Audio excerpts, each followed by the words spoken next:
दोस्तों, इस वीडियो में हम आपको कौवे और उल्लुओं की कहानी सुनाने वाला हूं, जिस कहानी को सुनकर आपको बहुत ही मजा आएगा और साथ में एक बहुत बड़ी सीख भी मिलेगी। तो चलिए इस कहानी को शुरू करते हैं। बहुत समय पहले की बात है, किसी जंगल में एक विशालकाय बरगद का पेड़ था और उस बरगद के पेड़ में बहुत सारे कौवे रहा करते थे झुंड में। और उस कौवे के झुंड में एक कौवा राजा भी था। और उसी बरगद के पेड़ के बगल में एक गुफा थी और उस गुफा में बहुत सारे उल्लू रहा करते थे, वो भी झुंड में। और उल्लुओं का भी एक अपना राजा था। लेकिन समस्या ये थी कि कौवों के झुंड और उल्लुओं के झुंड में हमेशा घमासान युद्ध होते रहता था, मारधाड़ चलते रहता था। जब दिन में कोई भी कौवा उल्लुओं को देखते थे तो फिर उल्लू को मार देते थे, क्योंकि उल्लुओं को दिन में दिखाई नहीं देता था। उल्लू सब भी अपने आप प्लानिंग बनाते थे रात को, और रात को जहां पर कौवा रहते थे जिस बरगद के पेड़ में, वहां पर अचानक आकर हमला कर देते थे, जिससे बहुत सारे कौवे भी मारे जाते थे। इसी तरह से बहुत दिनों तक ये युद्ध चलता रहा। कभी कौवा दिन को इसको मारते तो रात को इन लोग प्लानिंग बनाकर इस पर हमला करते। इसी तरह चलता रहा और कई कौवे भी खत्म हो रहे थे और कई उल्लू भी खत्म हो रहे थे। इसी बीच कौवा का राजा एक मीटिंग बुलाई, एक सभा बुलाई, और उस सभा में बहुत सारे राय रखा गया सभी लोगों से, यानी कि सभी कौवों से। कुछ कौवे कह रहे थे कि हमें यहां से चले जाना चाहिए, क्योंकि जब से ये उल्लू सब यहां पर रह रहे हैं तब से हम लोगों को जीना हराम कर दिए हैं। कई कौवे भाई हमारे मारे जा चुके हैं और ना जाने कितने मारे जाएंगे। और जब हम इन लोग को मारने के लिए जाते हैं तो दिन में भी ये अंधेरे गुफा में छुपे हुए रहते हैं, और जबकि इन लोग रात को आकर हम पर अचानक हमला आसानी से कर देते हैं, और जिससे हम लोग खत्म भी हो जा सकते हैं। तो एक बात करना चाहिए, हमें यहां से चले जाना चाहिए। ये सब कौवा सब राय रख रहे थे, किसके पास? राजा के पास। तो ये जो राजा है, कौवा राजा, वो बोलता है नहीं, यहां से तो जाएंगे नहीं, क्योंकि यहां से अगर जाएंगे तो ऐसी जगह और जगह नहीं मिलेगी, या फिर हम लोग के आसपास यहाँ पर क्या है कि भोजन भी आसानी से मिल जाता है। ये राजा को मानना था। और इसी बीच बहुत सारा बात होने के बाद एक कौवा बोल दिया कि एक बात करते हैं, अगर ऐसा बात है तो जो उल्लुओं का राजा है उसी को हम अपना राजा घोषित कर देते हैं, क्योंकि जो उल्लू का राजा है वो बहुत ही ईमानदार है, नेक है। यह सुनकर राजा बहुत ही गुस्सा हुआ और साथ में क्या किया, सभी कौवों को बोला इसको मार दो। अब सभी मारने लगे, राजा भी मारा। उस कौवा बेचारा को इतना मार पड़ गया कि एकदम जख्म से भर गया, घायल हो गया, अधमरा हो गया। और इसी बीच क्या कर रहे थे, बहुत सारे नहीं, एक उल्लू, जब ये कौवे सब इस कौवा को मार रहे थे उस समय एक उल्लू यहां पर देख रहा था। अब सारा तमाशा देखकर वह उल्लू अपने राजा के पास जाता है, मतलब कि उल्लू राजा के पास।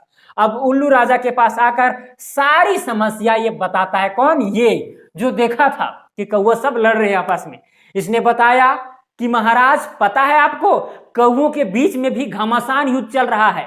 कौवे भी एक दूसरे से लड़ रहे हैं, मर रहे हैं। मैंने अपने नंगी आंखों से देखा है।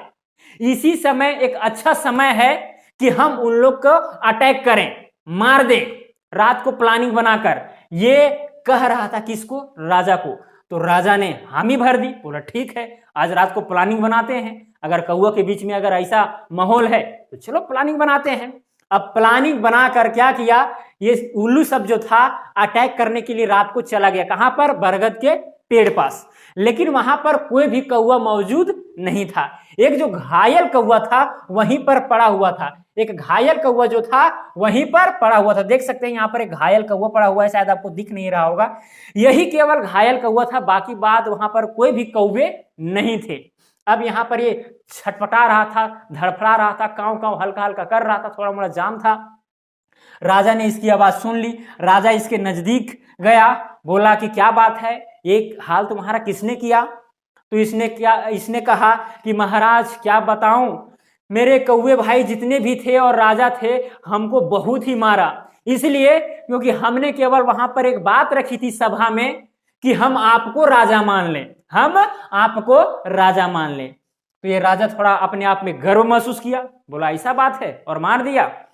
ऐसी समय में कोई भी आदमी को गुस्सा आएगा, ठीक है। अब यहाँ पर एक उल्लू बोल रहा था कि महाराज यहाँ पर जो कौवा है इसको जल्दी मार देनी चाहिए, लेकिन एक कौवा कह रहा था कि क्या बोले महाराज, अगर आप हमें अपने शरण में ले लेते हैं तो मैं आपके शरण में आने के लिए तैयार हूं। राजा हामी भर दिया। फिर भी और भी उल्लू थे, कुछ कुछ उल्लू सलाह दे रहे थे कि हमें दुश्मन से कभी भी दोस्ती नहीं करनी है, ना जाने कब क्या कर देगा। लेकिन राजा ने इस बातों पर ध्यान नहीं दिया और एक उल्लू ने कह डाला कि महाराज इस कौवे को अपने पास रखने से फायदा है। फायदा ये है कि ये कौवा सारी बातें, जितनी भी कौवे के अंदर में बातें रहती हैं, किस तरह से क्या करते हैं, किस तरह से प्लानिंग बनाते हैं, सारा चीज ये हमें बता देगा। विभीषण के जैसा, रामायण में विभीषण है ना, उसके जैसा बता देगा। इसीलिए राजा और भी तैयार होगा कि ठीक है चलो तुम्हें ले चलते हैं। अब इस कौवा को ले जा करके कहां चला गया? गुफा में। कौन? राजा और जितने भी उल्लू थे वो सब गुफा में लेकर चले गए। कुछ दिन के बाद ये जो कौवा था वो स्वस्थ भी हो गया। अब स्वस्थ होने के बाद ये जो कौवा है जो घायल था, देखिए स्वस्थ होकर के इस प्रकार हो गया। ये कौवा राजा के पास, उल्लू राजा के पास एक डिमांड रखता है। बोलता है कि राजा महाराज एक काम कीजिए, ठंड की दिन आ रही है, अब हमें सूखी लकड़ियों की जरूरत है। अब ये राजा बोला क्यों? तो एक कौवा कहा कि इसीलिए क्योंकि ठंड के दिनों में अगर हम लकड़ियों को जलाएंगे तो उष्मा मिलेगी, हम लोग एकदम मस्त रहेंगे, किसी भी तरह का दिक्कत नहीं होगा, ठंड से हम लोग बच सकेंगे।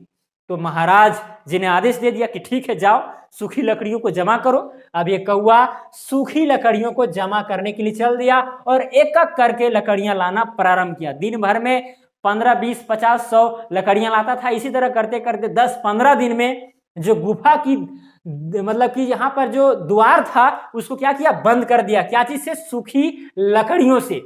इसी तरह करते करते और भी भरते गया और भरते भरते गुफा के अंदर में भी कुछ लकड़ियों को धकेल दिया और साथ में पूरा जो गुफा का द्वार था उसको भर दिया। अब क्या किया? वही कौवा आग का एक चिंगारी लाकर इस सूखी लकड़ी में आकर डाल दिया। अब ये लकड़ी एकदम धधकने लगी, ठीक है, जलने लगी और अंदर में भी सूखी लकड़ियां रखी हुई थी और तेज से जलने लगी। अब इससे हुआ क्या?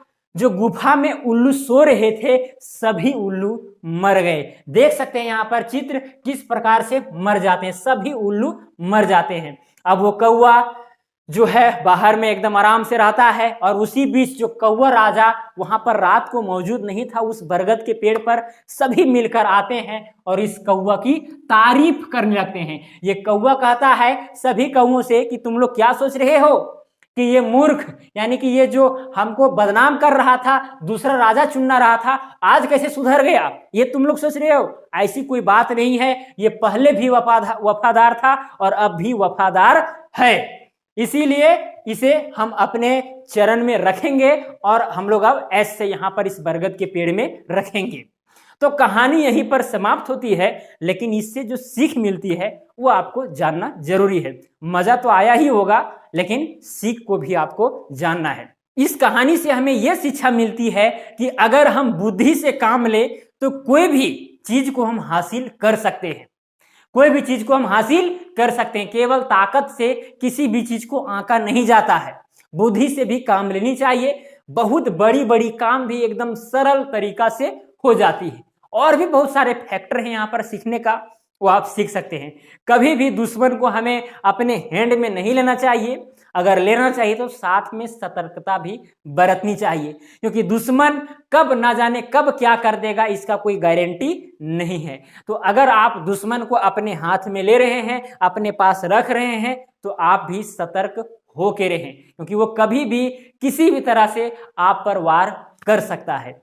ये भी सीख है, लेकिन सबसे बड़ी सीख है कि अगर हम बुद्धि से काम लेते हैं तो जीत जरूर मिलती है। तो दोस्तों, अगर ये कहानी आपको पसंद आई होगी तो इस वीडियो को लाइक कीजिएगा और चैनल पर अगर नए होंगे तो चैनल को सब्सक्राइब कीजिएगा। तो चलिए आज के लिए इतना ही। जय हिंद, वंदे मातरम।